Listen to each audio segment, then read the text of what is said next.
Good afternoon.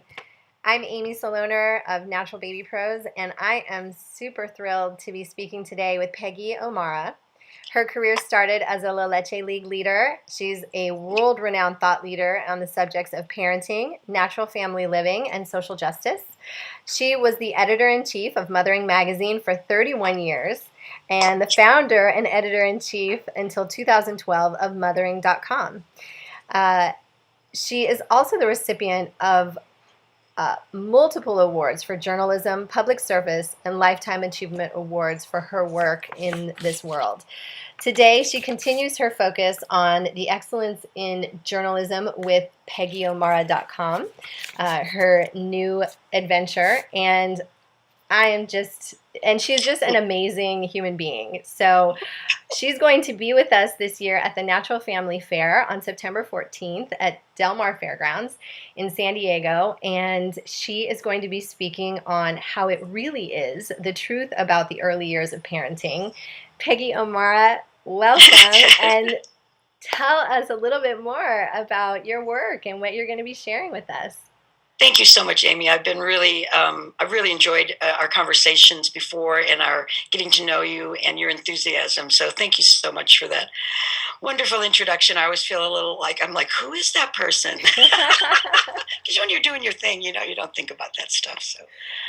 So what I'm going to be talking about, I think that I've been motivated from the beginning of my career by my own experience as a young mother. I felt so isolated.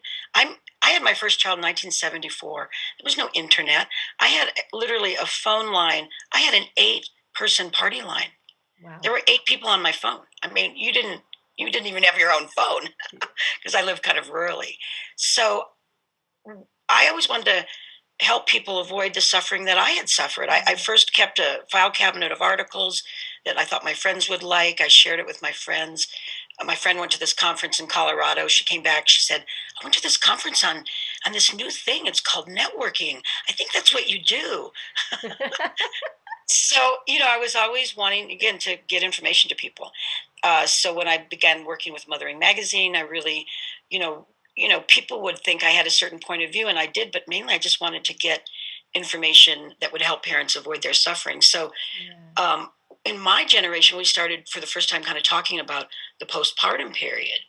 And that's, I think, the big surprise for all of us. All of this excitement, you're going to have a baby, all these presents, all this, let's have a party.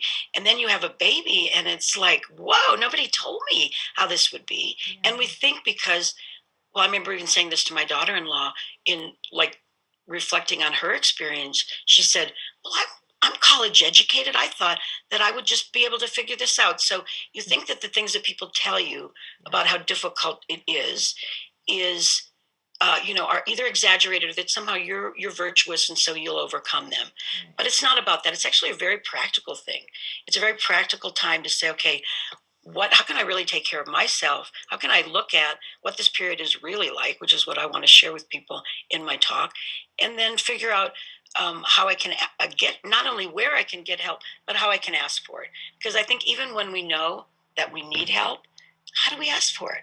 We don't want to impose on others, and that's a legitimate concern. We're not quite sure, how to ask, and sometimes we wait until we're just freaking totally out, right? When we just have to call somebody in tears and come over right now because I cannot go on another minute.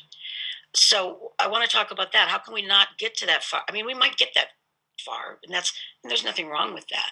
But I think all of us would like to feel that we could anticipate our needs a little bit more. And in pregnancy, we just talk about anticipating, the needs of, or we talk about the pregnancy, and then we talk about anticipating the needs of the baby, which are essential. But we also have to find a way to kind of make sense of it, and that's what I'd like to help, in my talk about that. That is so perfect, Peggy. From my own personal experience, I had very similar. The reasons why I started Natural Baby Pros was very similar. I was, even with the internet, there was so much information out there, but many of it took me like a needle in a haystack to find the information that really related or resonated with, how I felt in the world. And even just searching and finding, it would take me hours and days to find the information that felt right to me. And that was incredibly isolating. Yeah. And even in a world where we have, when you live in the city and there are so many people, I think so many women are just, it's the reason why, I do what I do as well, Yep. to bring it together in a place and to connect people to those who have experience like yourself, to know just to be real and to be authentic. Real? Yeah, to be real. Yeah, I'm not coming in here as an expert, like I know all this. I'm working with these yeah, same issues every day. How do we ask for help? How exactly. do we know when we need help? How do we Yeah, ask for it? And exactly. I think one of the things that I'm concerned about also is the high level of postpartum depression that Yeah, women suffer silently. true. 25% of women, same amount. I mean, men have postpartum depression also. Yes. And there's a new film out, The Darker Side of the Full Moon, and it Mm. talks about that nobody screens you for mental health during pregnancy. They screen you for Mhm. everything that you're never going to get, but they don't say like, "What? How you doing?" Or do you have mental health, challenges in your family? Do you That's right. perhaps have a very sensitive nervous system, or and you need a particular nutrition that might help you? True. Um, I just want to let's get all of this out of the closet and talk about it openly. Mental health issues are just like having diabetes or high blood pressure. It's just something that some of us struggle with, and I want to. Gosh, I just feel like I just want to help. I don't want people to suffer silently like that. And then thinking because we're in America, where we're the only country that doesn't give paid maternity or paternity leave, that doesn't True. support families in any way Yeah. financially or what we really need. So we think, well, we must be able to do it then. Yeah.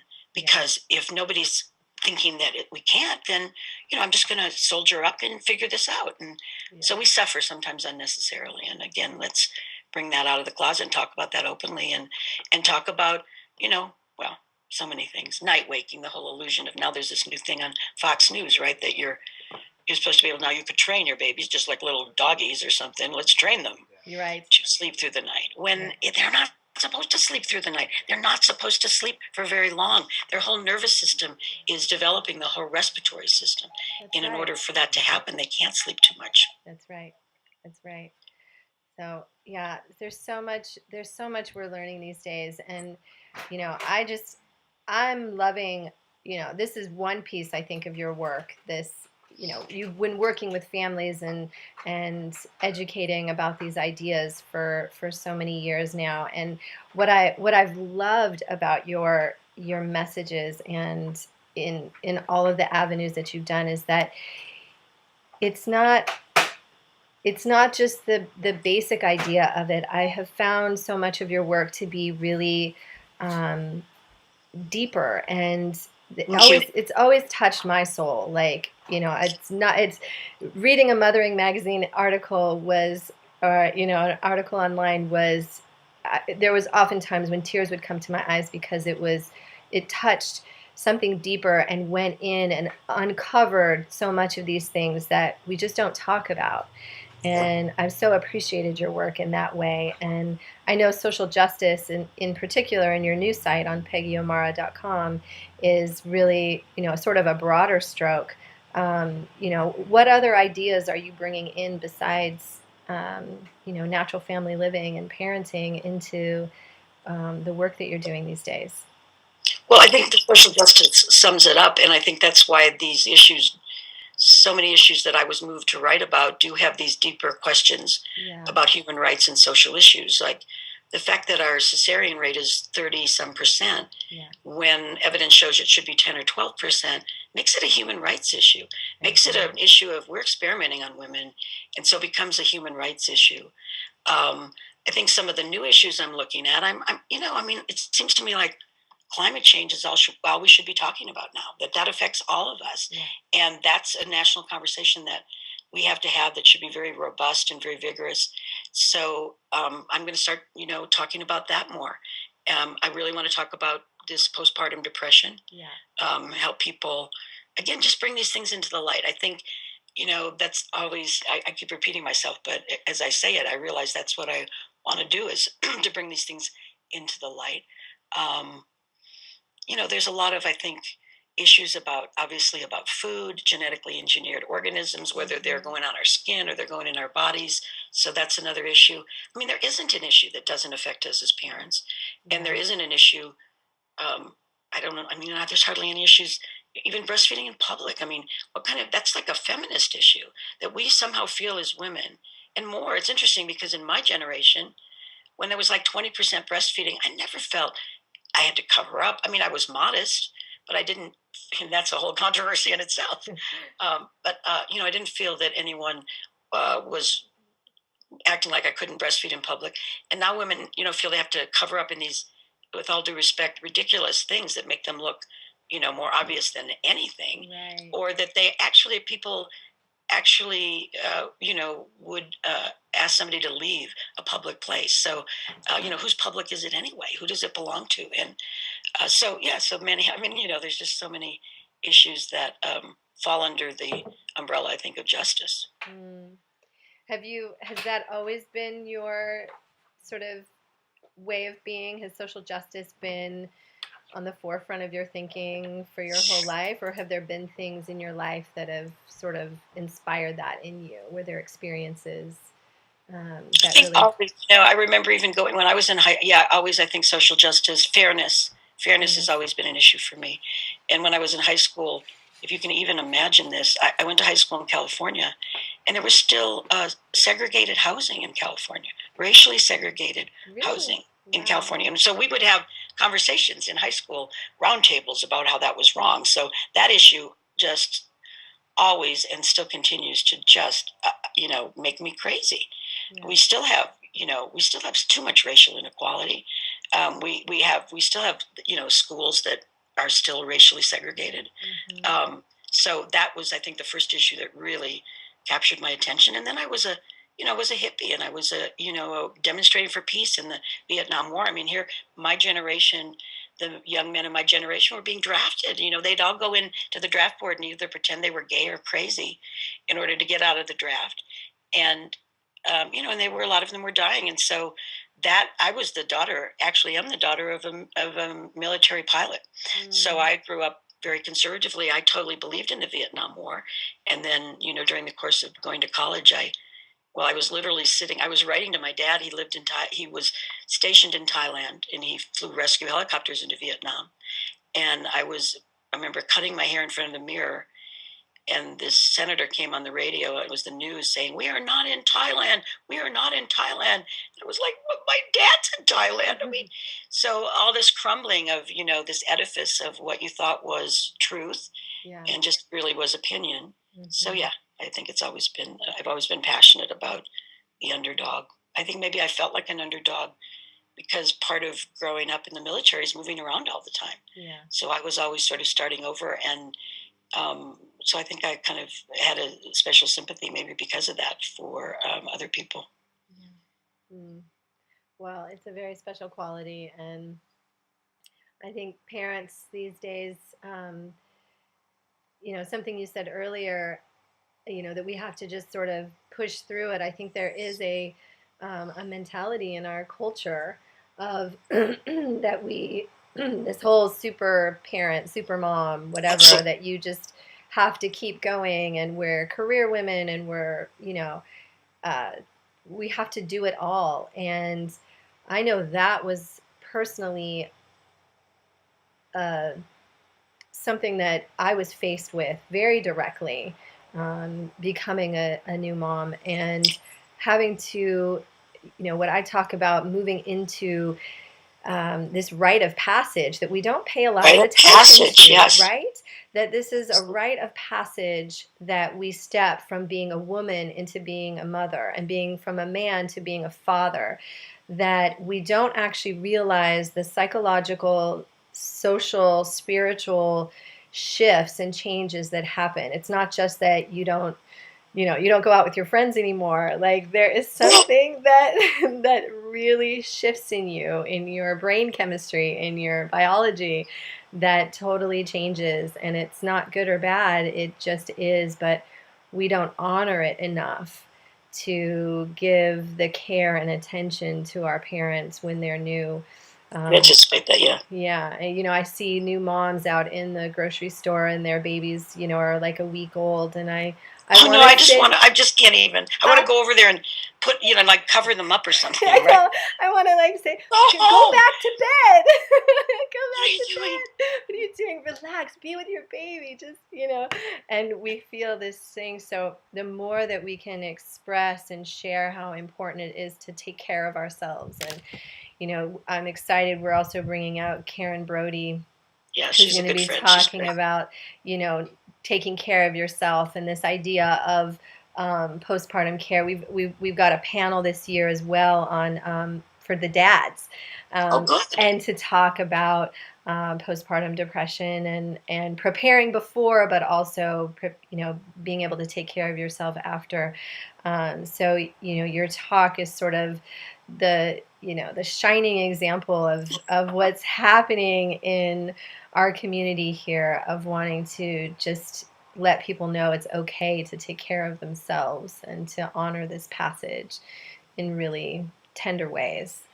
It's a hard thing to talk about because you don't want to scare parents. Yeah. You don't. I mean, I felt like when I was a new parent, the idea of being a parent was maligned, really. Yeah. So you don't want to scare them, but you also don't want to not tell them what it's going to be really like, so they can be prepared as best they can. It's a fine balance. And It is. What you said earlier is, I want to talk about this in my talk, is that we go in birth, we have we experience an altered state of consciousness, and that becomes then a rite of passage into probably the biggest personal transformation of our life. Everything is before and after baby, isn't it? Yes. Everything in my life is, okay, that was before the kids. And then now and that also seems incredibly trivial. You have the baby, you're like, oh, that other life, that doesn't count. Forget that life. Everything started now. So yeah, so I think that's our challenge, is how can we share, I like this context for it, because if we can share it in the context of a rite of passage, it doesn't sound like such terrible drudgery, which it isn't, because at the same time, you're in ecstatic love. You're mainly in ecstatic love for this new being. You can't even believe how much you love this being. You never, ever loved anything like that before. And the room, the colors, everything is altered. It's quite ecstatic. It can be, and what I have found over the years is so many women, they tell me these stories of their trauma and how it wasn't that way in their birth, and yet my personal experience, and many other women, and a growing number of women who are beginning to share how it is ecstatic and how they are connecting to this. And so much of the work now, I think, is just letting people know that it doesn't have to be traumatic, that it is really beautiful, and it can be, and you do have to do a little work to prepare for that, but it is an incredible experience, and, life altering in such profound and beautiful ways. So, well, Peggy, I am just so excited. It's just you and hug you, Amy. What's that?